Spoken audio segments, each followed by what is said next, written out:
कि मारा मन ना घोड़ा स्वारी करो श्री राम देव। मारा मन ना घोड़ा स्वारी करो श्री राम देव। मारा मन ना घोड़ा स्वारी करो श्री राम देव। मारा मन ना घोड़ा स्वारी करो श्री राम देव। संयम नियम नी लगाम लगावी रस्तो बतावो राम देव। संयम लगाम लगावी रस्तो बतावो राम देव। संयम नियम नि संयम नियम नि संयम नियम नि लगाम लगावी रस्तो बतावो राम देव। संयम नियमनी लगाम लगावी रस्तो बतावो राम देव। मारा मन ना घोड़ा स्वारी करो श्री राम देव।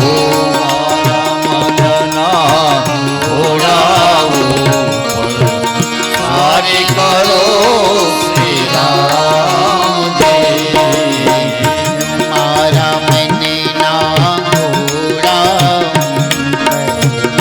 स्वारी करो श्री राम देव।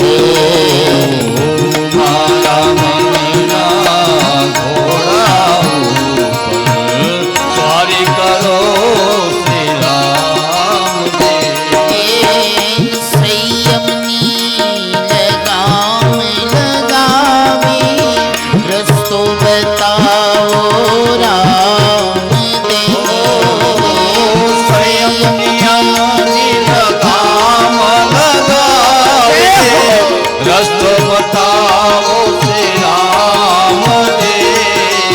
संयम नियम नी संयम नियम संयम नियम नी लगाम लगावी रस्तो बताओ राम देव।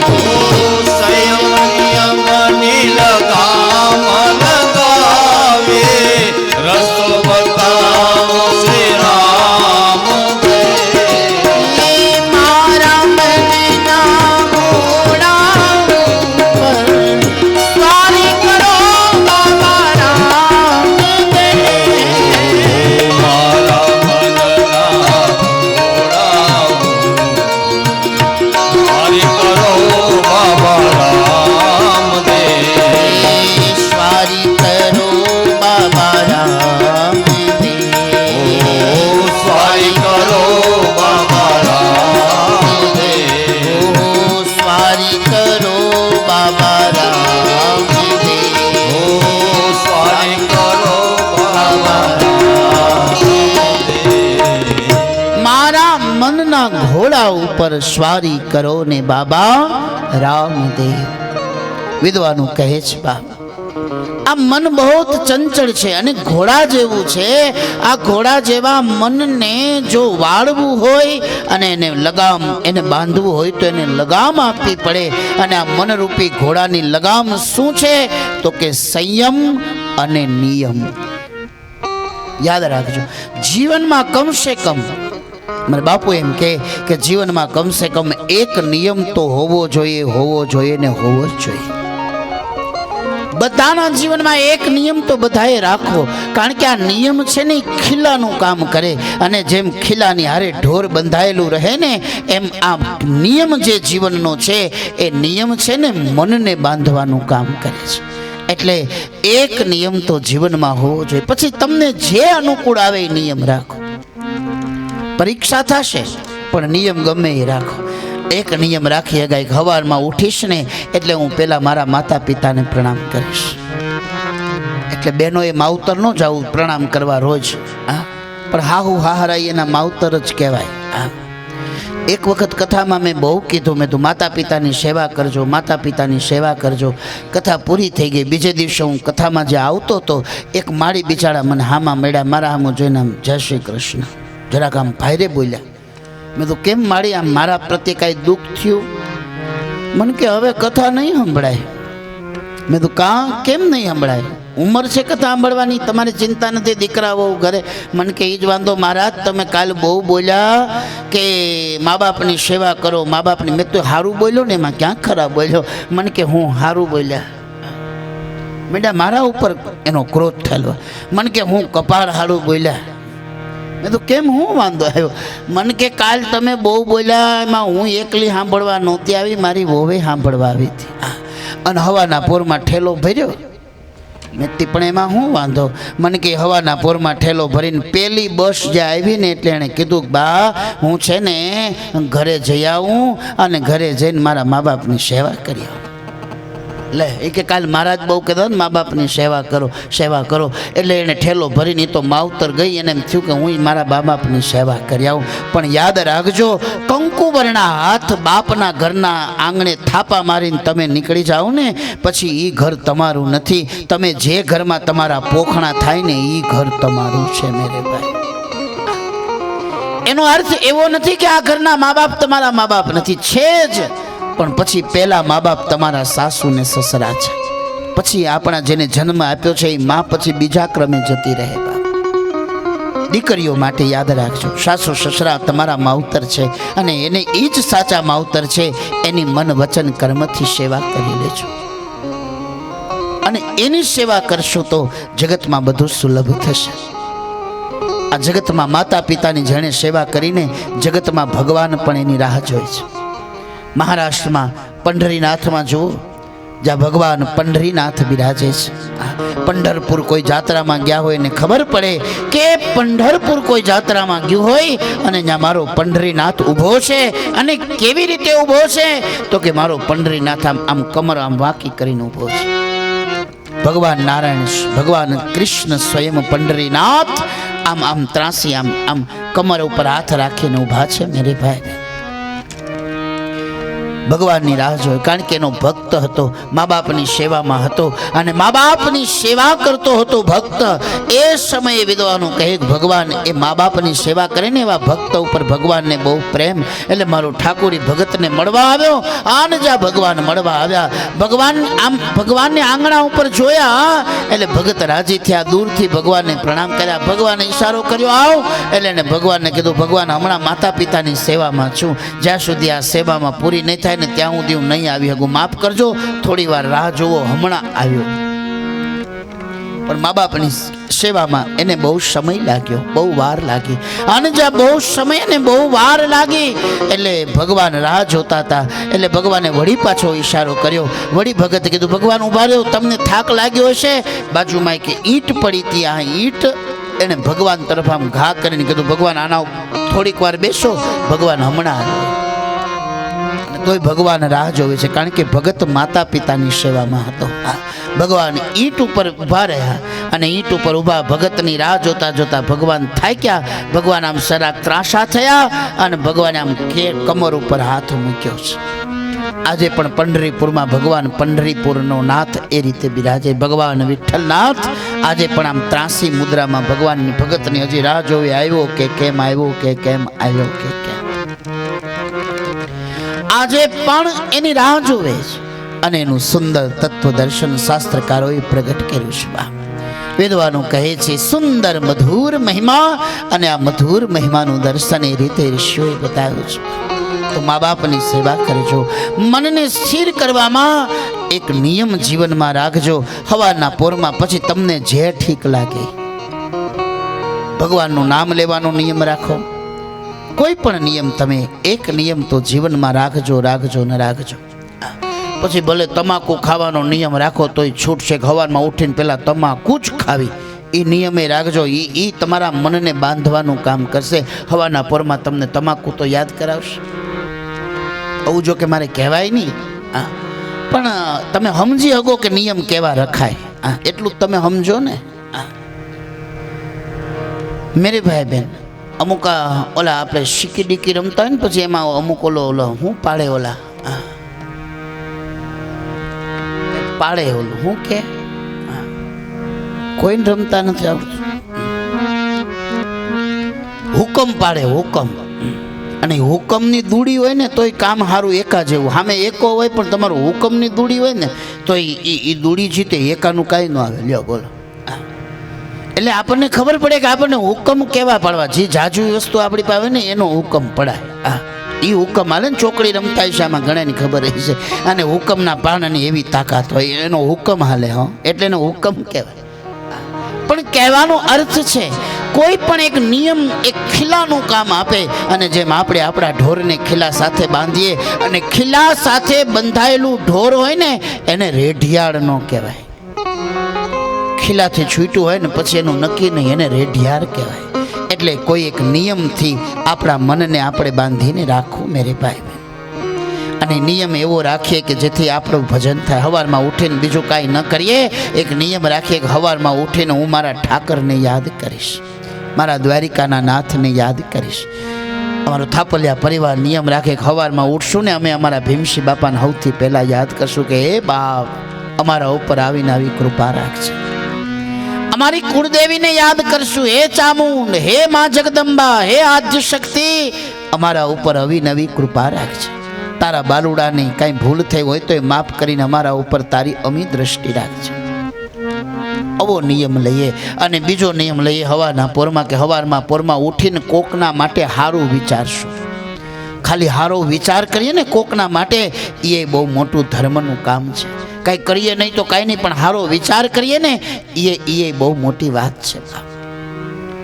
સુંદર અર્થઘટન સંતો શાસ્ત્રોને વિદ્વાનો પ્રગટ કરે છે. તો મન એ બાંધવાનું કામ છે. અને છતાંય મનને વાળવું હોય તો શું કરવું? એને સંયમ અને નિયમ આ બે રૂપી લગામ લગાવી દેવી. સંયમ એટલે શું? સંયમ એટલે મન જે ભોગની દ્રષ્ટિ તરફ ભાગે એ ભોગના માર્ગમાં ભાગતા મનને ભક્તિના માર્ગ તરફ વાળવાનો જે પ્રયત્ન કરવો એનું નામ સંયમ. આ હાવ દેશી ભાષામાં હું તમને કહું છું. જે મન આપણને બહાર લઈ જાય, ભોગ તરફ લઈ જાય, એવા મનને કોક દી ઠપકો દેવો અને ઠપકો દઈને એ મનને ભક્તિ તરફ વાળવાનું કામ કરવું. આપણાથી આ ન થાય, આપણાથી આ ન થાય. આપણે કોણ છીએ? તમારી પરંપરા તો જો મેર, તમારું નામ જ મેર છે. અને યાદ રાખજો મેરે ભાઈ બહેન, માળાનો જે મુખ્ય પારો હોય ને એને મેર કહેવાય. એ મેર સિવાય માળા કોઈ દી ફરે નહીં. તમને ભગવાને આટલું બધું ગૌરવ આપ્યું છે અને આપણે દારૂની કોથળીમાં 2 પત્તાના જુગારમાં આપણે આપણા જિંદગીને ખર્ચી નાખીએ. જ્યાં ત્યાં પડ્યા હોય ને જેમ તેમ પડ્યા હોય ત્યારે આપણને એમ થાય કે આપણા મેરપણાને આપણે કલંક લગાડીએ છીએ. આપણાથી ન થાય. આપણી પરંપરાને યાદ કરવી જોઈએ. આપણે કોણ છીએ?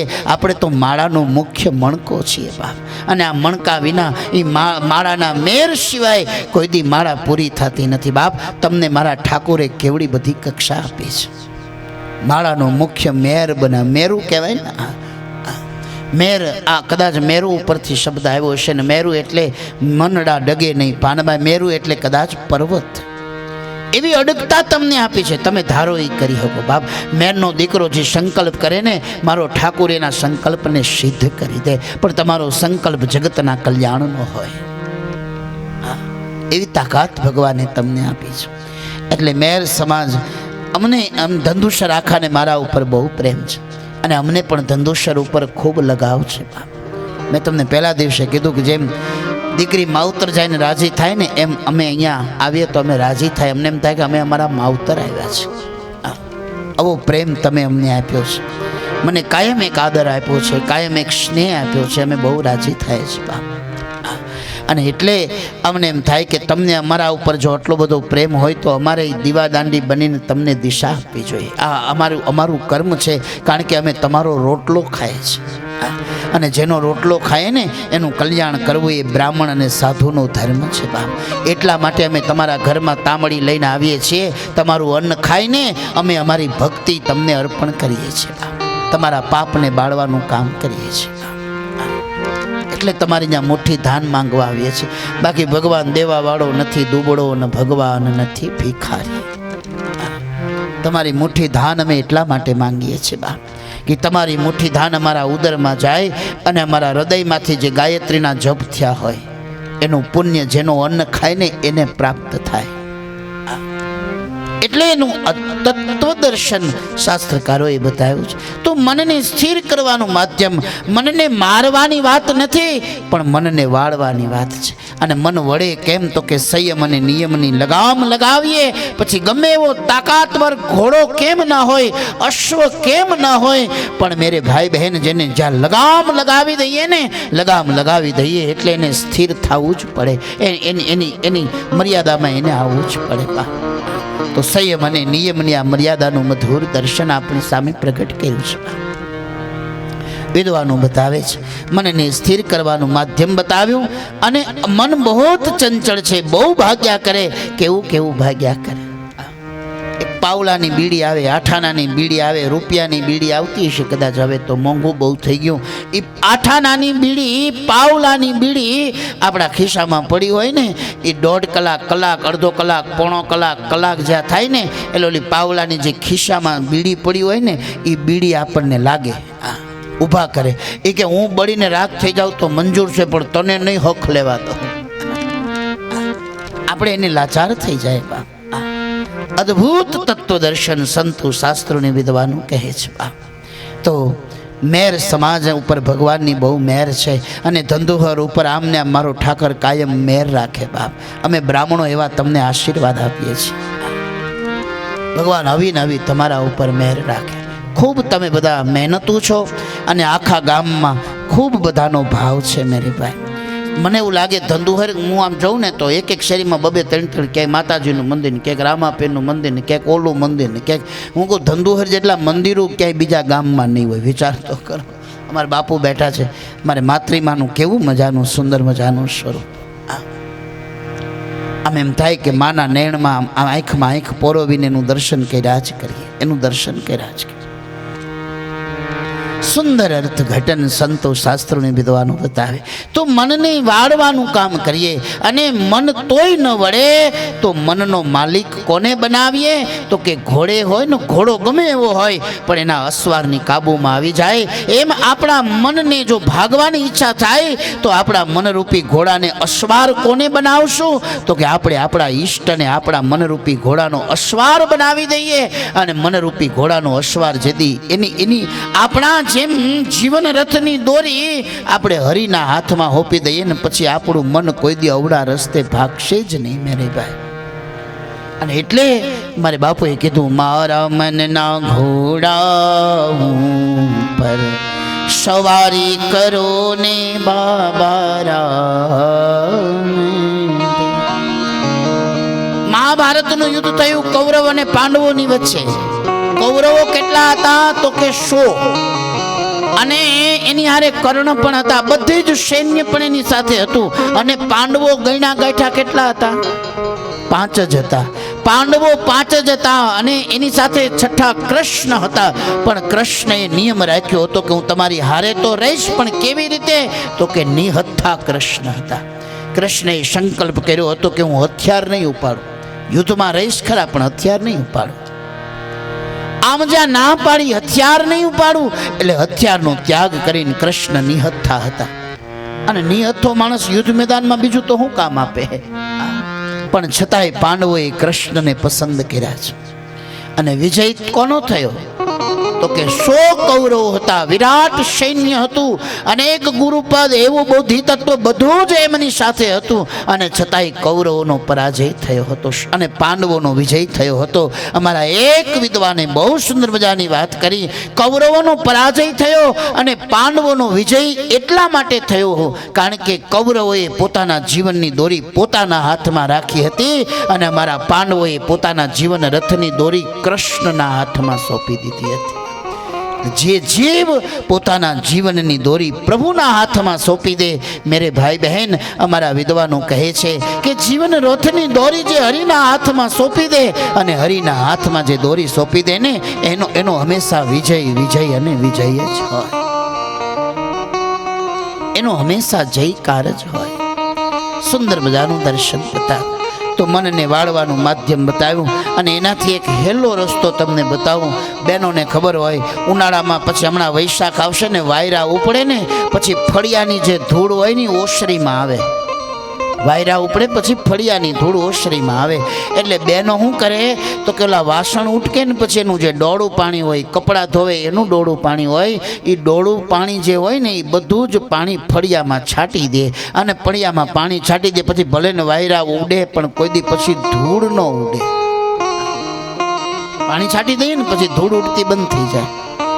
એમ આપણા મનમાં જો તરંગો ઉડા જ કરતા હોય તો એને પાણી છાંટી દેવું. અને કયું પાણી તો કે ભગવાનના નામની ઝાલક ભરીને એને છાંટી દેવું, એટલે એ ધૂળ ઉડતી બંધ થઈ જશે. મેરે ભાઈ, ભગવાનના નામની જળ લઈ ભગવાનનું નામ સ્મરણ કરવું અને કળિયુગ કેવલ નામ આધારા. તુલસીદાસજી રામચરિત માનસમાં કહ્યું, કળિયુગમાં કેવલ હરિના નામનો આધાર છે. હાલતા ચાલતા ઉઠતા બેસતા જેટલા લેવાય ને એટલા ભગવાનના નામ લેવા મેરે ભાઈ.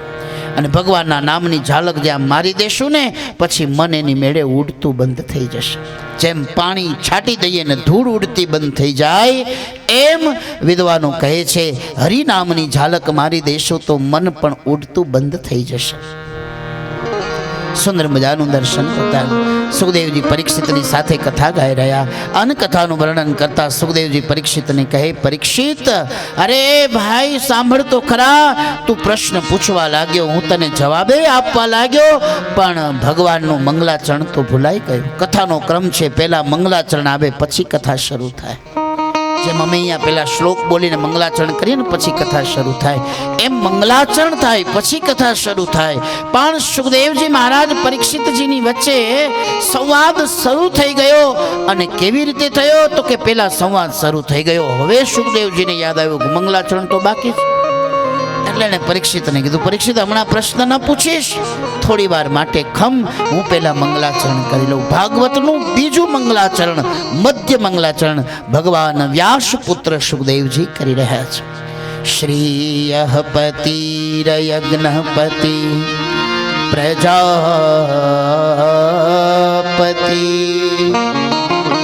ધીર્યાં પતિરલોકપતિર ધરાપતિ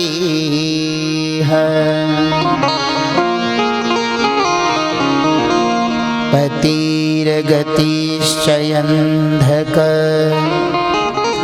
વૃષ્ણિશાત્વતા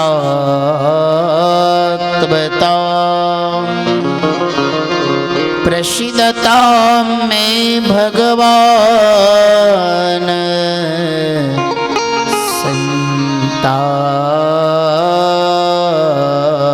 संतापति है प्रसिद्धता में भगवान सतापति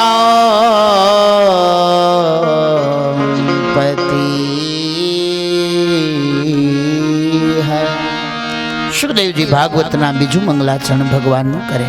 લક્ષ્મીપતિ, યજ્ઞપતિ, પ્રજાઓના પતિ, બુદ્ધિના પ્રેરક પતિ, લોક સમસ્તના સ્વામી અને પૃથ્વીપતિ, અંધક, વૃષણી, સાત્વત વંશના યાદવોના સ્વામી, સૌનું રક્ષણ કરનારા અને સત્પુરુષોના રક્ષક હે ભગવાન, આપ મારા પર પ્રસન્ન થાઓ. આમ જ્યારે ભગવાનની પ્રસન્નતા એમણે વ્યક્ત કરી છે. સુંદર મજાનું તત્વ દર્શન અને અર્થઘટન કરીને ભગવાનનું મંગલ સ્વાગત કર્યું છે. પરમાત્માના શ્રી દિવ્ય રૂપ દર્શન થયું છે અને અદ્ભુત દર્શન બતાવતા એનો મહિમા ઋષિઓએ ગાયો છે. ભગવાનના સુંદર મહિમાનું દર્શન કરીને પછી સુખદેવજી ભગવાનને કહે છે. સુખદેવજી અને પરીક્ષિતજીની વચ્ચે સુંદર મજાના સંવાદની શરૂઆત થાય છે. આ વિરાટ સૃષ્ટિના ઉત્પત્તિનો એક ક્રમ સુખદેવજી મહારાજ પરીક્ષિતજી મહારાજ સુખદેવજીને પૂછે છે અને ભગવાને પોતે જે પોતાના હૃદયથી જે ભાગવત કહ્યું હતું એની કથાનું દર્શન સુતજી મહારાજ સુખદેવજી મહારાજ यहाँ મહારાજા પરીક્ષિતને બતાવે છે. ભગવાને કાર્યરૂપ જગતથી ભગવાન જુદા છે. આ જ્ઞાન મને ભગવાને પોતે આપ્યું હતું અને એટલે એને ભાગવત કહેવાય છે. બ્રહ્માજીએ નારદજીને આ બોધ આપ્યો હતો. બ્રહ્મા અને નારદ વચ્ચે જે સત્સંગ ચાલ્યો આ સત્સંગનો મહિમા यहाँ બતાવી રહ્યા છે. સુખદેવજી મહારાજા પરીક્ષિતને એ કથા બતાવે છે જે કથા બ્રહ્માજીએ એકવાર નારદજીને કહી હતી અને એ સંવાદ નારદજીએ વ્યાસજીને કહ્યો હતો. એ સંવાદ વ્યાસજીએ પોતાના પુત્ર સુખદેવજીને ભણાવ્યો હતો અને એ જ સંવાદ સુખદેવજી હવે ગંગાના કિનારા ઉપર મહારાજા પરીક્ષિતજીની પાસે પ્રગટ કરે છે. સુંદર મજાનું દર્શન બતાવે અને સૃષ્ટિની ઉત્પત્તિનો ક્રમ આદિ કહે છે. ભાગવતનો મહિમા બતાવ્યો છે. બ્રહ્માજી કહે સમગ્ર જગતના કારણરૂપ આ ભગવાનનું અને એમની લીલાઓના સ્વરૂપનું વર્ણન મેં તમને ટૂંકમાં કહ્યું છે. કારણરૂપ શ્રી હરિ કાર્યરૂપ જગતથી જુદા છે અને આ જ્ઞાન મને સ્વયં ભગવાને પોતે આપ્યું છે. કાર્ય અને કારણ બે સાથે નથી, દોનો અલગ હૈ અને એટલે એને ભાગવત કહેવાયા છે. ઇદમ ભાગવતમ નામ યન્મે ભગવતો દીતમ સંગ્રહેય વિભૂતિનામ ત્વમેતદ્વિપુલે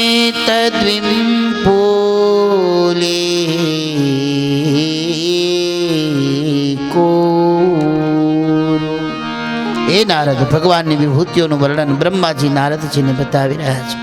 પરમાત્માની વિરાટ વિભૂતિઓનું સંક્ષિપ્તમાં એનું વર્ણન બતાવે છે અને પછી રાજાએ જે પ્રશ્ન પૂછ્યા છે એનો મહિમા બતાવ્યો. આ સમસ્ત સૃષ્ટિની ઉત્પત્તિ સૌપ્રથમ આકાશ પછી સુંદર મજાના તત્વોનું દર્શન બતાવ્યું અને એનો મહિમા બતાવતા કહે કે આ પૃથ્વી ભગવાને કેવી રીતે ઉત્પન્ન કરી છે. તો કે ભગવાને સુંદર મજાની પૃથ્વીની ઉત્પત્તિનો ક્રમ આપણી સામે પ્રગટ કર્યો છે અને પૃથ્વીની ઉત્પત્તિનો ક્રમ બતાવતા વિદ્વાનો કહે છે કે એ પૃથ્વીની ઉત્તમ ઉત્પત્તિના ક્રમનું દર્શન શાસ્ત્રકારોએ આપણી સામે બતાવ્યું છે અને એનું મધુર મંગલ દર્શન સંતો આપણને બતાવી રહ્યા છે.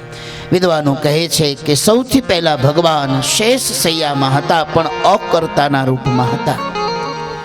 ભગવાન અકર્તાના રૂપમાં હતા. પ્રભુ કંઈ કરતા નહોતા, અકર્તાના રૂપમાં હતા. પછી ભગવાનને એમ થયું કે હવે મારે કંઈક લીલા કરવી છે અને ભગવાનની લીલા હંમેશા જગતના કલ્યાણ માટે હોય છે.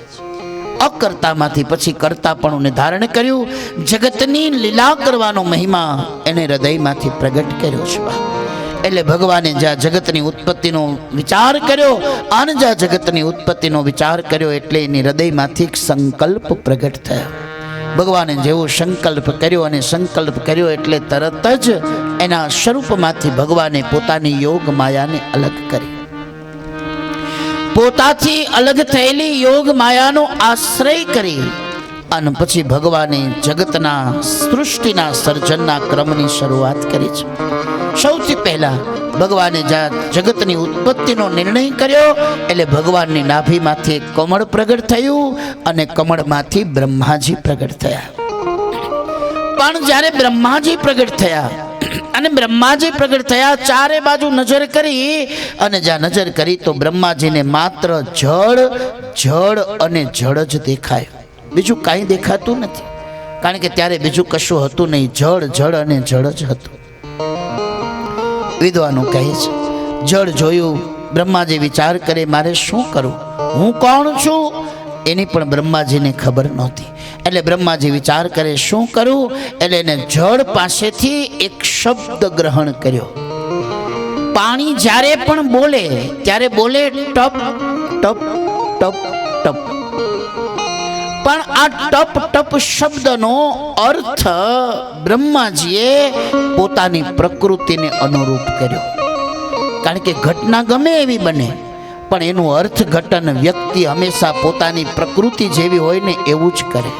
ઘટના ગમે એવી હોય પણ એનું અર્થઘટન તો પોતે પોતાની બુદ્ધિ અનુસાર જ કરે. વિદ્વાનો કહે એક અડધો ગ્લાસ પાણીનો ભરો અને અડધો ગ્લાસ પાણીનો ભરીને પછી આપણે કોકને પૂછીએ કે આ ગ્લાસમાં તમને શું દેખાય છે, એટલે જેનો નિરાશાવાદી માણસ હોય, નેગેટિવ વિચારધારા જેની હોય, નકારાત્મક વિચારધારા હોય, જે નિરાશ માણસ હોય ને એ તરત જોઈ કે આને આમ ગ્લાસને જોઈને કે ઓહો અડધો તો ખાલી છે, એને ખાલી ભાગ દેખાય. અને જે આશાવાદી માણસ હોય, જે કર્મઠ માણસ હોય, કર્મનિષ્ઠાવાન માણસ હોય, કર્મઠ માણસ હોય અને આશાવાદી માણસ હોય, પુરુષાર્થી માણસ હોય, એને ખાલી ભાગ નથી દેખાતો, એને અડધો ભરેલો છે ને એ ભાગ દેખાય. એટલે એ તરત જવાબ આપશે કે ઓહો ચિંતા કરવાની જરૂર નથી, ગ્લાસ હજી અડધો તો ભર્યો છે. અમુકને ખાલી ભાગ દેખાય, અમુકને ભર્યો ભાગ દેખાય. જેનામાં કંઈક કરવાની હામ છે એને ખાલી ભાગ નહીં દેખાય, એને ભરેલો ભાગ દેખાશે. નિરાશ નહીં થઈ જાય, એ આશાવાદી રહેશે, ઉત્સાહવાદી રહેશે. એને એક આશા હોય, એને એક ઉત્સાહ હોય કે એને ખાલો ભાગ નહીં દેખાય, એને ભરેલો ભાગ દેખાશે. અને જેને કંઈ કરવું જ ન હોય એને ખાલી ભાગ જ દેખાય કે ઓહો અડધો ખાલી, હવે આપણાથી નહીં થાય એમ કરીને. ઘણા લોકો નિરાશાવાદી, કરવું ન હોય કાંઈ ને પછી કોકામાં એ કે હા કામ બહુ સારું પણ આપણાથી નહીં, તારાથી જ થાય એમ છે. પણ એકવાર ઊભો થતો થાય, તો એકવાર હામ લે ને, એકવાર હિંમત લઈને એકવાર સંકલ્પ કરે તો આ કામ તારાથી જ થાય એવું છે. જાદવ ભગતને જોવો તો કોઈને એમ થાય કે આવડી કથા ઈ કરે. કારણ કે એ માણસ બિચારાને કંઈ ખબર નહીં. સરળ જીવન જેનું, સહજ જીવન, એ બધાની હારે બહેન, બધાની હારે ઉઠે, બધા કે ખાઈ લ્યો તો ખાઈ લે, બધા કે હવે હોઈ જાઓ ઘરે જઈને તો હોઈ જાય. સરળ જીવન. હવે એને આ દુનિયા જોઈ નથી, પૂરી રીતે જોઈ નથી, અને છતાંય આ સુંદર મજાનું સર્જન થયું હોય તો એને એના હૃદયના સંકલ્પથી થયું હોય, એના હૃદયના શુદ્ધ ભાવથી થયું હોય બાપ, તો જ આ બધું શક્ય બને. પણ અને નોટબંધીનો પ્રોગ્રામ કર્યો. હવે 5 દિવસ પહેલાં, એટલે 8 તારીખે નોટબંધી થઈ, એના પહેલાં 2-3 તારીખે ઘણા ભાઈઓ એના ઘરનાઓને કહેતા હતા એ કે હમણાં હાથ જરાક આમ ભીડમાં છે, તારી પાસે 10,000 પડ્યા છે. એટલે બેનો શું કીધું ખબર કે અમારી પાસે 10,000 ક્યાંથી હોય, અમે તો એ કે 60 રૂપિયા 60ના શાકના માગીએ તો તમે કે હાવ કેટલી વાર માગીએ તો 50 રૂપિયા દો છો. દૂધના માંગીએ, છાશના માંગીએ, આ બધા પૈસા માંગીએ અને જેટલા માંગીએ એટલાય તમે કોઈ દી પૂરા દેતા નથી, અમારી પાસે 10,000 ક્યાંથી? એવો જવાબ ભાઈઓને ઘણા બહેનોએ દીધો હતો 2-3 તારીખે. અને 8 તારીખે નોટબંધી થઈ. પછી 2-3 દી બેંકો બંધ હતી. 11મી 12મી તારીખે ભાઈ હવાના પોરમાં નાહી ધોઈને આમ કપડાં બપડા હરખા કરીને જેમ જતા હતા, ફુવારા બુવારા અત્તરના મારીને. એટલે બેને હળવેકથી પૂછ્યું કે સીધ જાઓ છો? એ કે ઓલી બંધ ન થઈ ગઈ નોટું 500ની 1000ની, એ બદલાવા જાવ છો? એમ બદલાવા જાવ છો? એ કે હા. તો કે મારું કામ એ કરશો? એ કે હું? એ કે 25,000 મારી પાસે પડ્યા એને બદલાઈ આવજો ને. આ તો ઓલા ભાઈએ કીધું હજી તો 2 તારીખે તો હું કહેતો તો દોહો જ જોતા હતા ને એ ઉછી ના જોતા, તો એ તો કહેતા અમારી પાસે ક્યાંથી હોય? અને આટલી વારમાં પછી એ કે મારા ભાઈએ દીધા. લે હા, વાહ બહેનોને ધન્ય. અને આ કથા જ કંઈક એવી છે જેણે એકવાર આખા ધંધુસરને ઉગાર્યું હતું. અમારે ભીમસિંહ બાપો એકલો આખા લશ્કરની સામે લડે, અને એ શૂરવીરતાને યાદ કરીને જો કથા કરતા હોઈએ તો ધંધુહરે તો ઋણ ચૂકવવાનો અવસર છે. અમારા બાપા ભીમસિંહ બાપાએ એકવાર આખા ધંધુહરને બચાવ્યું છે. આ વીર પુરુષનો જન્મ જો આ ભૂમિ ઉપર ન થયો હોત તો કદાચ ધંધુહરનું નામો નિશાન તેદી મટી ગયું હોત. એનો ઇતિહાસ સાક્ષી પૂરે છે. એટલે તમારે આ ભીમસિંહ બાપાનું આપણે સ્મૃતિમાં કથા કરીએ અને યાદ કરીને કથા કરીએ છીએ ત્યારે આખા ધંધુહરનો એવી ફરજ છે કે આ ભીમસિંહ બાપાએ એકવાર એકલા લડીને ધડ ધીંગાણે ને જેના માથા મહાણે ને પાળિયા થઈને પૂજાવું ઘડવૈયા મારે ઠાકોરજી નથી થાવ. એટલે આ ભીમસિંહ બાપાનું ઋણ ચૂકવવાનો અવસર છે. એના ચરણોમાં ફાળા રૂપી 2 ફૂલ ચડાવી દેવું ને, ભીમસિંહ બાપાનો આત્મા બહુ રાજી થાય, એના આશીર્વાદ મળશે બાપ. કારણ કે આણે એક દી આખા ગામની આબરૂને બચાવી છે. ભીમસિંહ બાપાએ એકલા હાથે લડીને, વિચાર તો કરો, એવડી ઉંમરે પણ જુવાનિયાઓને શરમાવે ને એવી રીતે ધંધુહરને બચાવ્યું તો બાપ. એને એમ હતું કે ધંધુહર માટે મારો લોહી રેડાઈ જાય તો ભલે રેડાઈ જાય, પણ આ મારું ધંધુહર છે. એમ એક ધંધુહર ગામના અમારે 1200 ઘર હોય અને 1200 ઘરના ફળિયામાંથી એક જ અવાજ આવે, આ અમારો સમાજ છે, આ અમારો સમાજ છે, આ અમારો સમાજ છે ને અમારે અમારા સમાજ માટે કંઈક કરવું જોઈએ બાપ. મને ધંધુહરનું અમે એ ચાપરાજ બાપાની કેટલી વાર સત્યનારાયણ ભગવાનની કથા હોય, મને અમારે ભાઈઓ બધા આમંત્રણ આપે. અમારા શરમણભાઈ જ આવ્યા હતા, અમારા ભાઈઓ બધા આમંત્રણ આપે, કલાક આવજો, કલાક મેં કોઈ દી આમંત્રણ ટાળ્યું નથી. મને એમ થાય કે મારા માવતરના ગામમાં હું છું બાપ. એટલે આ ધંધુહર ઉપર અમને ખૂબ પ્રેમ છે અને આવો નવો પ્રેમ ભગવાન આપણા બધાનો આમ નામ રાખે. સ્વાર્થ માટે નહીં, પણ ધર્મ અને પરમાર્થના કામ માટે. ધર્મ અને પરમાર્થનું કામ આમને આમ ચાલતું રહે એટલા માટે ભગવાન આપણને ભેડો રાખે. કાલે મેં એક વાત કરી, આજ હું ફરી એકવાર વાત કરી દઉં. મેં કીધું કે આ ધંધુહરમાં મારા પગલાં જો થયા હોય તો મારે ઓઘા બાપા અને દીવરાણીયા પરિવારને કારણે થયા છે. આ દિશા અમને ઓઘા બાપાએ, અને ઓઘા બાપાને અમારા દાદાને બહુ જૂના સંબંધો હતા. મહંત સાહેબ સાથે પણ અમારા દાદા ભણેલા છે. એકબીજાને તુકારે બોલાવવાના વ્યવહારો હતા મહંત સાહેબને, વિજયદાસ બાપુને અને અમારા દાદાને આમ તુકારે બોલાવવાના વ્યવહારો હતા. એટલે ધંધુહરની હારે અમારે આમ માનીને તો ગળા ગાંઠ છે.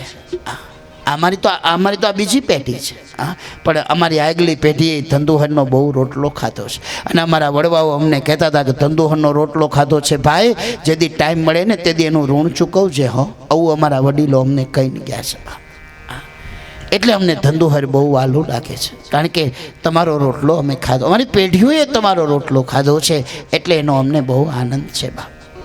તો કહેવાનો અર્થ છે ભગવાને સુંદર કોઈ ઘટના બને પણ એ ઘટનાનું દર્શન વ્યક્તિ પોતાની પ્રકૃતિને અનુરૂપ કરે છે. બ્રહ્માજીને તપ કર્યું, પાણી પાસેથી જળ ગ્રહણ કર્યો. પાણી બોલે ત્યારે બોલે ટપ ટપ ટપ ટપ ટપ ટપ શબ્દમાંથી સુંદર મજાનો શબ્દ થયો અને એમાંથી થયો તપહ તપહ તપહ. મેરે ભાઈ બહેન, અને તપહ શબ્દ થયો એટલે બ્રહ્માજીએ તપ કર્યો. તપ એટલે શું? તો કે સંસારના બધું છોડીને ઘર દૂર જઈને જંગલમાં જઈને પછી ઊંધે માથે થવું ને બધું ત્યાગ કરી દેવું, એ જ તપ નથી. પણ તપનો સીધો સાદો અને સરળ અર્થ હું તમને બતાવું.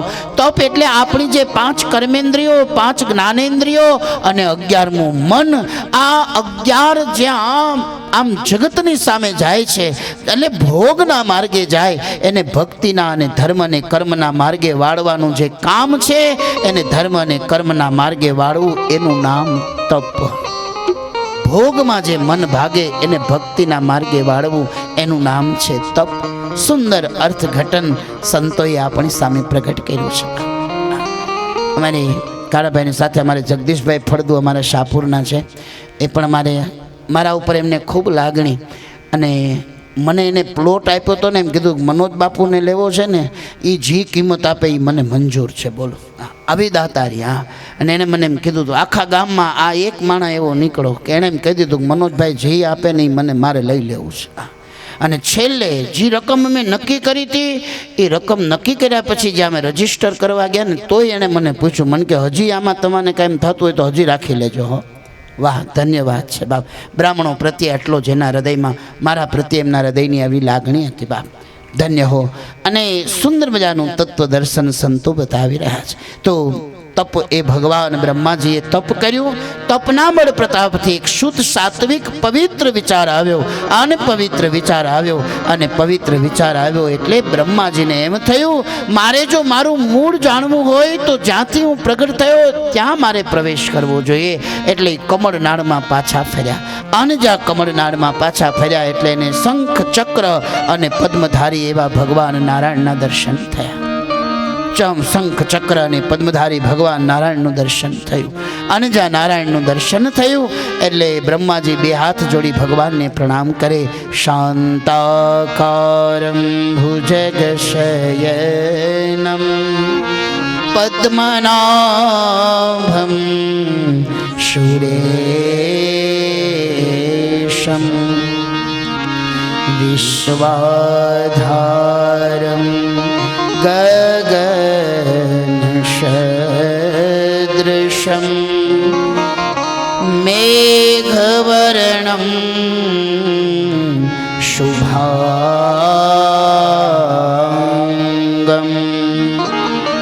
લક્ષ્મીકાંતમ કમલનયનમ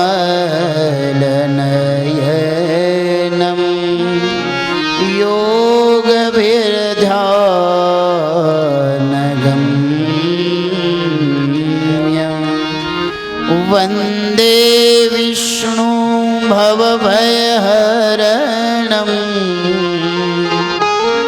વંદે વિષ્ણુ ભવભયહરણમ સર્વલોકૈકનાથમ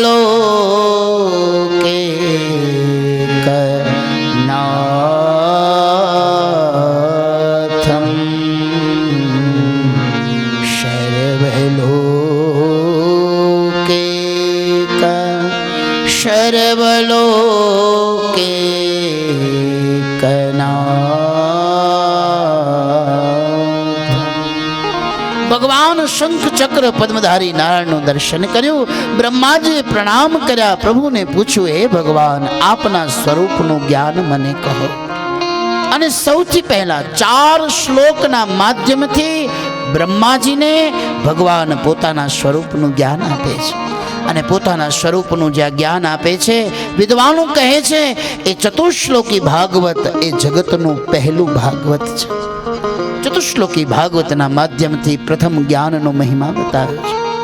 અને 4 શ્લોકનું ભાગવત કહીને ભગવાને પોતાનો પરિચય બ્રહ્માજીને આપ્યો છે. હે બ્રહ્માજી, સાંભળો, હું કોણ છું એ હું તમને સમજાવું છું. આ ચતુશ્લોકી ભાગવત 4 શ્લોકનું ભાગવત. અહમેવાશમેવાગ્રે નાન્યદ્ય સદ પરમ પશ્ચાદહમ યદેત યો વશિષ્યેત શોષ્ણહમ અરુતેર્થયત પ્રતીયેત ન પ્રતીયેત ચ આત્મની તદ્વિદ્યાત્મનો માયા યથા ભાસો યથા તમઃ યથા મહાન્તિ ભૂતાની ભૂતેષુ ચાવચે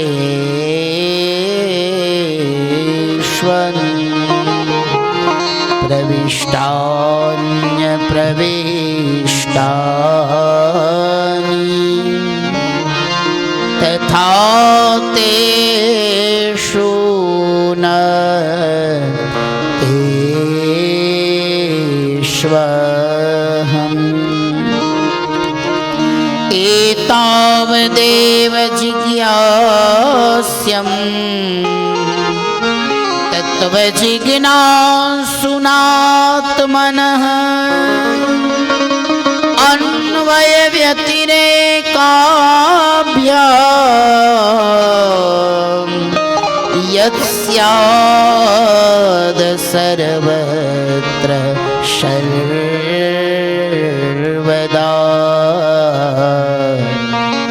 યસ્યાદ સર્વત્ર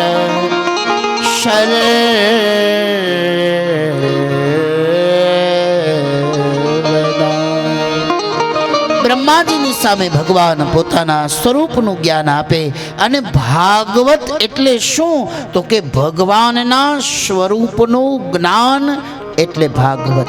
આ સીધી ઓળખાણ ભગવાનની. ભગવાન પોતાનો પરિચય આપે, હું કોણ છું એવી ભગવાન ઓળખાણ આપે છે. અને ઓળખાણ ભગવાન આપે છે કેવી રીતે આપે છે? 4 શ્લોકના માધ્યમથી આપે છે. અને ચતુશ્લોકી ભાગવત કહેવાય. અને ચતુશ્લોકી ભાગવત સ્વયં ભગવાને જ પોતાના મુખથી ગાયું છે. અને સૌથી પહેલું કોણે સાંભળ્યું? તો કે બ્રહ્માજીએ સાંભળ્યું. ભગવાન નારાયણે ગાયું અને બ્રહ્માજીએ ભાગવતને સાંભળ્યું છે. બ્રહ્માજીએ ગાયું, ભાગવત નારાયણે સાંભળ્યું. નારાયણે ગાયું, બ્રહ્માજીએ સાંભળ્યું. ભગવાન ચતુશ્લોકી ભાગવતના માધ્યમથી પોતાની ઓળખાણ કરાવે છે. બ્રહ્મા કહે છે, તમે મને પૂછ્યું એ સ્વરૂપનું જ્ઞાન હે બ્રહ્માજી આ પ્રમાણે છે. સૃષ્ટિની પૂર્વે પણ ભગવાન કહે હું હતો. પૂર્વે હું જ હતો, પણ અકર્તાના રૂપમાં હતો, કંઈ કરતો નહોતો. અને પછી મને જગત રચવાની ઈચ્છા થઈ, એટલે મારી અંદર જ જે સમાયેલી માયા હતી એ યોગ માયાને મેં મારાથી અલગ કરી. અને યોગ માયાને અલગ કરીને પછી એ જ યોગ માયાને માધ્યમ બનાવી અને પછી સૃષ્ટિની ઉત્પત્તિ કરવાનો મેં ક્રમ નક્કી કર્યો.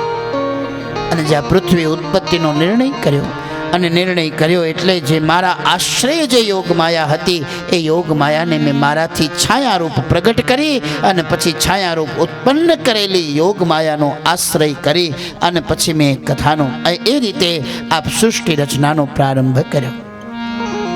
સાંભળો હે બ્રહ્માજી, જેદી જગત નહોતું તેદી પણ હું હતો. અને પછી મેં મારા સ્વરૂપને બહુ વિરાટ રીતે પ્રગટ કર્યું. અને એટલે આ વિરાટ રૂપે જે જગત દેખાય છે એ જગત બીજું કોઈ નહીં, પણ સાંભળો, એ જગત પણ મારું પોતાનું જ રૂપ છે. એટલે આ જગત બીજું કોઈ નહીં, હું સ્વયં જ છું. એટલે જે કંઈ પણ દેખાય છે ને આ બધું ભગવાન ભગવાન અને ભગવાન જ છે. આ ભગવાનથી બહાર આ જગતમાં બીજું કાંઈ નથી. અને એટલે તો આપણને બધે ભગવાન ભગવાન અને ભગવાન જ દેખાય છે મેરે ભાઈ. તુલસીદાસજી મહારાજે એટલે તો રામાયણમાં લખ્યું, શિયા રામ મય સબ જગ જાની, કરહુ પ્રણામ જોરી જુગ પાન. હરિ વ્યાપક સર્વત્ર સમાના, પ્રેમ તે પ્રગટ હોઈ મેં જાના. અત્ર તત્ર સર્વત્ર પરમાત્મા બધે જ વ્યાપ્ત છે.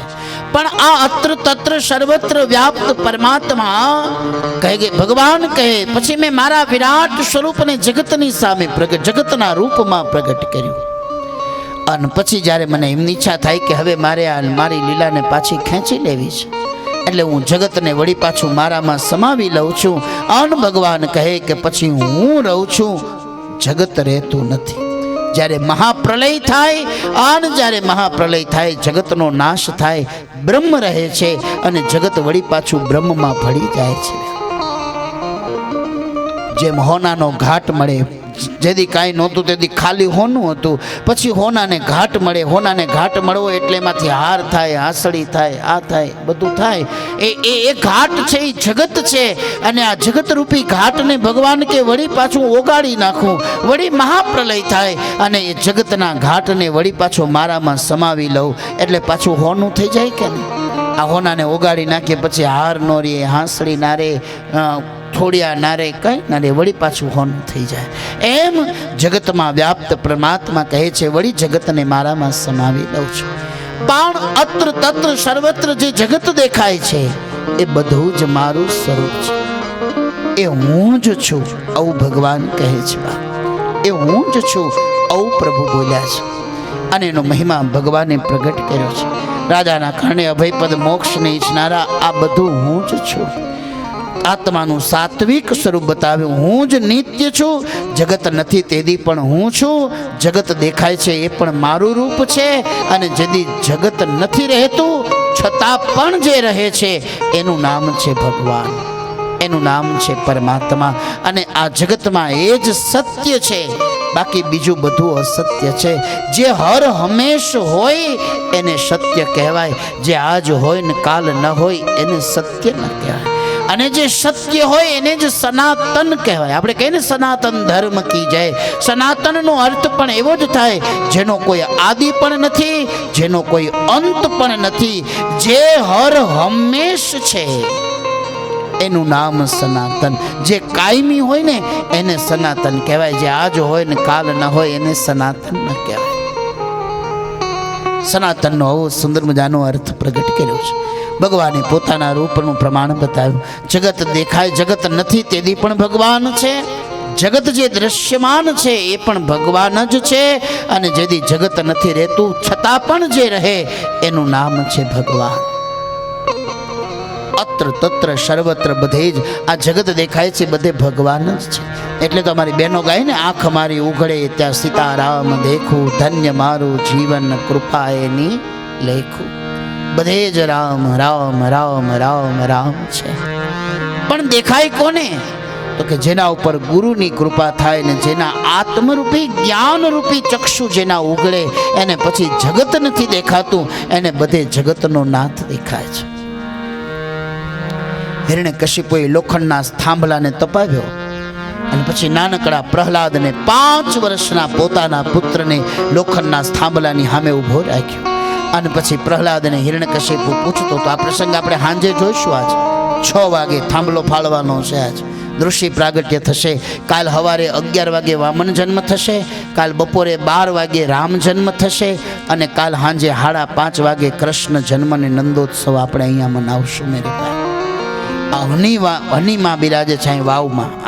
અને હની વાવના આંગણે આપણે આ પવિત્ર ભૂમિ ઉપર બેસતા બેઠા આપણે આ કાલ નંદોત્સવને આનંદ સાથે મનાવશું. મેરે ભાઈ હની વાવમાં અહીંયા માતાજી હનીમાં બિરાજે છે. એક વાર બડે ભાવ છે બોલીએ, બોલીએ હનિયાય માત કી, બોલીએ હનિયાય માત કી, બોલીએ હનિયાય માત કી. ગામ આખું ત્યાં લાપસી ધરવા જાય છે, માતાજીના નિવેદ કરવા જાય છે. અને માતાજીની દશા બહુ થોડીક ખરાબ છે. એને ઉપર એક જારી નાખવાની જરૂર છે લોખંડની, જેથી કરીને એનું જળ છે ને અપવિત્ર ન થાય, કચરો એમાં ન પડે, અશુદ્ધ ન થાય. એટલે કોઈના હૃદયમાં હનીમાઈ કૃપા કરે તો એકાદી જારી નખવી દેજો. આ વાવ જે ખુલ્લી છે ને એના ઉપર લોખંડની જાય તો એમાં સીધો કચરો ન પડે. જેને આપણે માનીએ છીએ, જેને આપણે આપણી માં કીધી છે એ હનીમાના આમ આ નીર જે છે એ અશુદ્ધ ન થાય. એક લોખંડની એવી જાળી એમાં આછી નાખી દઈએ કે જેથી કરીને એમાં ખોટો કચરો ન પડે, એ જળ પવિત્ર રહે અને આપણને નિવેદ કરવામાં પણ આનંદ આવે. એટલે જગ્યા પણ પવિત્ર રહે, જળે પવિત્ર રહે. એટલે એમાં લોખંડની જાળીની એક જરૂરિયાત છે. બા કોઈને માં હનીની કૃપા થાય ને માં હની જેના હૈયે વસે ને એમ કહી દેજો કે આ લોખંડની જાળી હમણાં 15 દીમાં કરાવી નાખીશું. તો હનિયાઈમાના ઘોડામાં બેઠા બેઠા આપણે કાલે ભગવાનના જન્મોત્સવને વધાવીશું, ખૂબ આનંદ કરીશું. તો નૃસિંહ પ્રાગટ્યની જે કથા છે, આ નૃસિંહ પ્રાગટ્યની કથા આપણે સાંજે લેશું. પણ એક તમને ભાવ બતાવું. અને પછી લોખંડના સ્તંભની પાસે જ્યારે પરીક્ષા પૂછવામાં આવ્યું, આન લોખંડના સ્તંભની પાસે જ્યાં પૂછ્યું છે, અને પછી હિરણ્યકશિપુ પ્રહલાદને પૂછે, પ્રહલાદ બતાવ તારો ભગવાન ક્યાં વસે છે? આવો પ્રશ્ન હિરણ્યકશિપુએ પૂછ્યો. પ્રહલાદ હસવા લાગ્યા. હસતા હસતા પ્રહલાદ કહે છે, પિતાજી માફ કરજો, પણ તમે મને પ્રશ્ન ખોટો પૂછ્યો છે. અને ખોટા પ્રશ્નના કોઈ દી ઉત્તર હોતા નથી. પ્રશ્ન જ ખોટો હોય એનો જવાબ તો ક્યાંથી હોય? પ્રશ્ન જ ખોટો. માફ કરજો પિતાજી, પણ તમે મને પ્રશ્ન ખોટો પૂછ્યો. તમે મને એમ પૂછો છો કે મારો પ્રભુ ક્યાં વસે છે. પણ હે પિતાજી, આ તમારા દીકરાની ભક્તિના બળ પ્રતાપથી એને એવો અનુભવ થયો છે. પ્રહલાદ કહે, મારા અનુભવથી તમને કહું છું કે હે ઠાકુર, હે પિતાજી કહો મારો ભગવાન ક્યાં નથી. ક્યાં છે એમ નહીં, મારો ભગવાન ક્યાં નથી. અત્ર તત્ર સર્વત્ર બધે જ ભગવાન વ્યાપ્ત છે. જેમ હરેક લાકડામાં કાષ્ટમાં અગ્નિ તો હોય જ, પણ એને પ્રગટ કરવો પડે. પડ્યા લાકડા હળગે નહીં, હળગાવવા પડે. એમ હરેક કાષ્ટ લાકડામાં અગ્નિ તો હોય જ, જેમ એને પ્રગટ કરવો પડે એમ અત્ર તત્ર સર્વત્ર પરમાત્મા તો છે, પણ પ્રેમ રૂપી પ્રેમ લક્ષણા ભક્તિના બળ પ્રતાપથી એ પ્રભુને પ્રગટ કરવા પડે. બાકી બધે જ ભગવાન છે, પણ જો આપણે એને પ્રગટ કરીએ ને તો એ પ્રગટ થાય. પ્રેમ તે પ્રગટ હોઈ મેં જાના. મહાદેવજી સૂત્ર બોલ્યા છે રામચરિતમાનસમાં. ભગવાન ભોળોનાથ અમારો તિલકેશ્વર મહાદેવ આ સૂત્ર બોલ્યા છે મેરે ભાઈ બહેન, હરિ વ્યાપક સર્વત્ર સમાના, પ્રેમ તે પ્રગટ હોઈ મેં જાના. ભગવાનને પ્રગટ કરવો હોય ને તો એના માટેનું એક સાધન છે અને એનું નામ છે પ્રેમ તે પ્રગટ હોઈ મેં જાના. પ્રભુ પ્રેમથી પ્રગટે છે, એનો મહિમા ઋષિઓએ પ્રગટ કર્યો છે. તો હરિ વ્યાપક સર્વત્ર સમાના, બધે જ ભગવાન છે પણ પ્રેમથી પ્રગટ થાય છે. અત્ર તત્ર સર્વત્ર બધે જ ભગવાન છે. અને એટલે તો અમારે દાસી જીવણ સાહેબ બોલ્યા છે મેરે ભાઈ કે સ્થાવર જંગમ જળ સ્થળ ભરિયો, ઘટમાં ચંદાને શૂર. એ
બોલ્યા થાવર જંગમ જળ સ્થળ ભર્યો અને ઘટમાં ચંદાને શૂર. હરિ વ્યાપક સર્વત્ર સમાના, સ્થાવર જંગમ આ બધે જ જ્યાં જ્યાં નજર કરીએ ત્યાં ત્યાં બધે જ ભગવાન છે. પણ એ અત્ર તત્ર વ્યાપ્ત સર્વ જગતમાં ભગવાન વ્યાપ્ત છે. પણ આ વ્યાપ્ત પરમાત્માના વિરાટ સ્વરૂપને એ જ ઓળખી શકે જેના ઉપર સદગુરુની કૃપા થાય, જેના ઉપર ગુરુની કૃપા થાય. અને જેના ઉપર ગુરુની કૃપા થાય અને જેના જ્ઞાનના ચક્ષુ ઉઘડે, અને જેના જ્ઞાનના ચક્ષુ ઉઘડે, જ્ઞાનના ચક્ષુ ઉઘડ્યા પછી એને જગતમાં જગત નથી દેખાતો. જ્યાં જ્યાં નજર કરે ત્યાં બધે ભગવાન દેખાય છે. વીરપુરમાં જાઓ, હતાધાર જાઓ, પરબ જાઓ, તમને રોટલો કોઈ પીશે ને તો એમ કે રોટી રામ, દાલ રામ, શાક રામ, એમાંય રામ દેખાય. બોલો, સંતોએ બહુ સુંદર મજાનું દર્શન કરતા. તો ભગવાનના પૂર્ણ સ્વરૂપનું જ્ઞાન આપ્યું છે. અને એ પછી ભાગવતના મુખ્ય જે 10 લક્ષણો છે, સર્ગ વિસર્ગ સ્થાન પોષણ મનવંતર ઉતિ શાનુ કથા નિરોધ મુક્તિ અને આશ્રય, આ 10 લક્ષણોનું દર્શન બતાવીને પછી ભાગવતજીના 2ય સ્કંદની કથાને ભગવાન વ્યાસજી વિશ્રામ આપ્યો.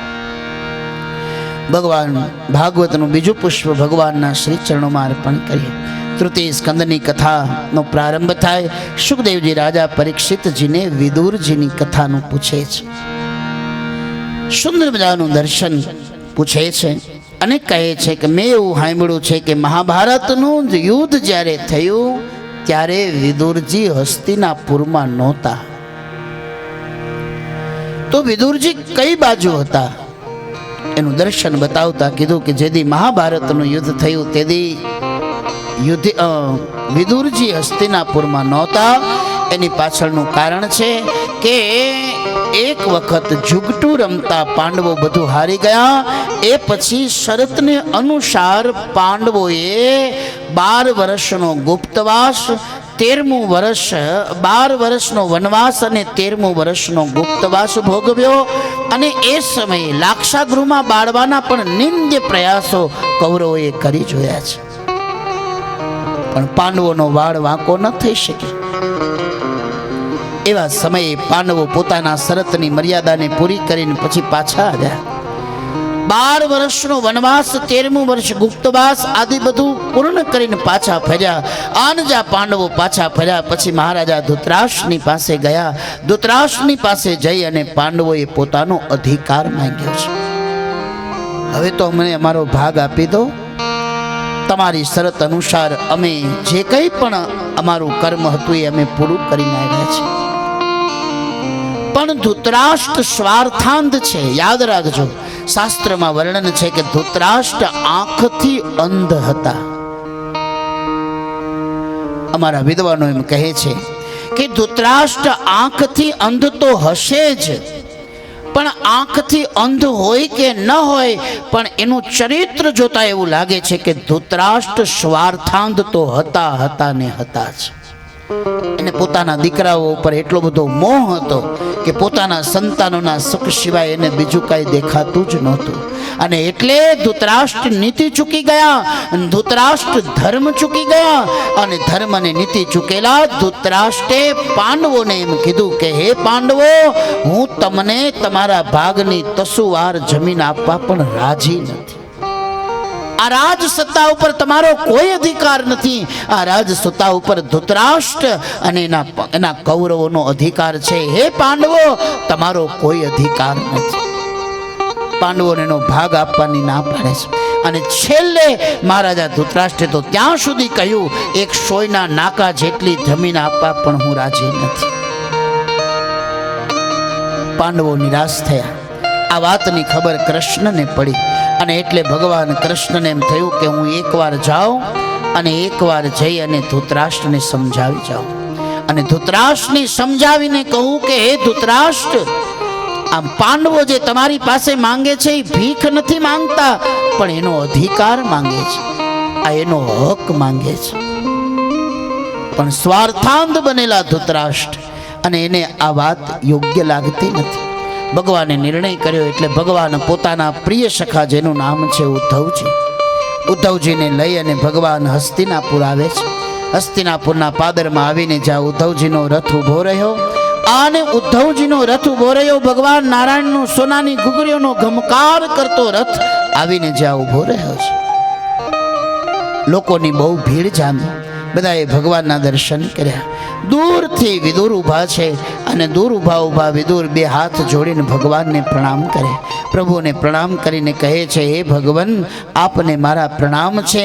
અને મારા પત્ની કહ્યું છે શુલ્ભા દેવીએ કે ઠાકુર આજ મોટા ઘરનો મહેમાન થાય છે, પણ જો એ મોટા ઘરના મહેમાન થનારા ઠાકુરને જો થોડો સમય મળે અને જો થોડો સમય મળે તો કહેજો કે એને વિદુરની ઝૂંપડીએ થોડો આંટો મારતા જાય. વિદુરજીએ દૂરથી ભગવાનને પ્રાર્થના કરી. યાદ રાખજો, ભગવાનથી કેટલા નજીક છીએ કે દૂર છીએ એ બહુ મહત્વનું નથી, પણ આપણું મન ભગવાનમાં કેટલું લાગ્યું છે ને એ મહત્વનું છે. ઘણીવાર આપણે ભગવાનથી શરીરથી બહુ છેટા હોઈએ, પણ આપણું મન જો એમાં હોય ને તો આપણે ભગવાનની બહુ નજીક હોય. દૂરથી વિદુરજીએ પ્રાર્થના કરી. ભગવાન એની પ્રાર્થનાને પોતાના હૃદયમાં પકડી લીધી છે. પોતાની પ્રાર્થનાને પોતાના હૃદયમાં ભગવાને સ્થિર કરી લીધી અને પ્રાર્થનાને હૃદયમાં સ્થિર કરી છે. અને હૃદયમાં પ્રાર્થનાને સ્થિર કરી ભગવાન આવ્યા છે ધૃતરાષ્ટ્રની પાસે. ધૃતરાષ્ટ્રને ગાંધારીને વિવેકયુક્ત વચન કહી અને સમજાવવાનો પ્રયત્ન કર્યો છે. પણ વિદ્વાનો કહે કે જેના હૃદયમાં માત્ર ને માત્ર પોતાના પુત્રો પત્રેના પુત્રેષણાનો જેના હૃદયમાં સ્વાર્થ ભર્યો હોય એને સત્ય અને નીતિની વાત કેવાય કરીને ગળે ઉતરતી નથી. કારણ કે અંદર સત્યને બેસવાની જગ્યા જ નથી. અંદર આમ ઠાસીને સ્વાર્થ એવો ભર્યો હતો ને, એમાં સત્યને બેસવાની જગ્યા નથી. સત્યને બેસવાની જગ્યા તો હોવી જોઈએ ને મેરે ભાઈ. સુંદર અર્થઘટન શાસ્ત્રકારો કહે, ભગવાન કૃષ્ણ સ્વયં બોલ્યા છે અને છતાં પણ આ વાત બ્રહ્મના મુખમાંથી બોલાયેલા શબ્દો પણ ધૃતરાષ્ટ્રને લાગતા નથી. વિચાર કરો, ધૃતરાષ્ટ્રની પાત્રતા કેટલી હલકી હશે, એનામાં કેવો સ્વાર્થ ભર્યો છે. સ્વયં કૃષ્ણનું વચન પણ ધૃતરાષ્ટ્રને અસર કરતું નથી. ધૃતરાષ્ટ્ર પાંડવોને ભાગ આપવા સંમત ન થયા, એટલે બરાબર સંમત ન થયા, બરાબર મધ્યનો સમય આવે. ભગવાન ઉદ્ધવને કહે છે, ઉદ્ધવ હાલો હવે નીકળીએ. બરાબર મધ્યાહનો સમય. ભગવાન પાંડવોએ કૌરવોએ વાત જ્યાં પાંડવોની માની નહીં, ભગવાનના હૃદયમાં દુઃખ થયું. બરાબર મધ્યાહનો સમય. ભગવાને ઉદ્ધવને આજ્ઞા કરી, ઉદ્ધવ રથ તૈયાર કરો.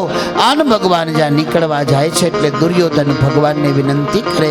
વિનંતી કરીને દુર્યોધન ભગવાનને કહે છે, પ્રભુ આપ આવ્યા છો તો હવે ભોજનનો સમય છે, મધ્યાહનનો સમય છે, અને મધ્યાહનનો સમય જો આપ ભોજન કર્યા વિના જાઓ, અરે તો અમારા આંગણાનું પુણ્ય ના પામે. ભોજન કરીને જાજો. બપોરનો સમય છે, મધ્યાહનનો કાળ છે, ભોજનનો સમય છે, ને ભોજન કર્યા વિના જાઓ યોગ્ય ન કહેવાય. ભગવાને ઉદ્ધવ હામું જોયું.